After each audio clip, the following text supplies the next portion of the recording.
চাবুৱাৰ বৰতিচুক গাঁৱত মাঘৰ বিহুৰ খৰিয়না পৰম্পৰা সাতাম পুৰুষীয়া পৰম্পৰা ৰক্ষা কৰি হেপাহৰ ভোগালী বিহুলৈ বুলি খৰিৰ ভাৰ কঢ়িয়াই আনিলে গাঁওখনৰ যুৱকসকলে। এই ব্যতিক্ৰমী দৃশ্যই গাঁওখনত সৃষ্টি কৰিলে এক দৃষ্টিনন্দন পৰিৱেশ।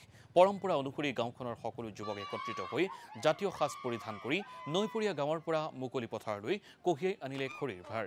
এই খৰিৰে ভেলাঘৰ সজাৰ লগতে ভোগালী বিহুৰ পুৱা মেজি জ্বলাব গাঁওবাসীয়ে। উল্লেখযোগ্য যে গাঁওখনৰ প্ৰায় আধা অংশই খহনীয়াৰ কবলত পৰি লুইতৰ বুকুত জাহ গ'ল। তাৰ পাছতো শতিকা পুৰণি মাঘ বিহুৰ এই পৰম্পৰা এৰি দিয়া নাই গাঁওবাসীয়ে। একেলগে ভোগালী বিহু উদযাপনৰ বাবে সাজু হৈছে চাবুৱাৰ বৰতিচুকবাসী।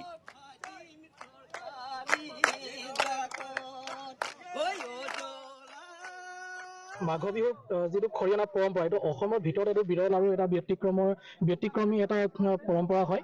আৰু এই খৰিয়না পৰম্পৰাতে আমাৰ ডিব্ৰুগড় জিলাৰ ৰহমৰীয়া অঞ্চলৰ বৰতিচুক কৈবত গাঁৱৰ যুৱকসকলৰ নেতৃত্বত এই পৰম্পৰাটো আমি প্ৰতি বছৰে মানি আহিছোঁ। যিটো পৰম্পৰা দেখি আহিছোঁ ৰাইজে, কিন্তু 100 বছৰ বেছি হ'ব নেকি। 1817 চনৰ আমাৰ লগত ইতিমধ্যে লিপিবদ্ধ আছে।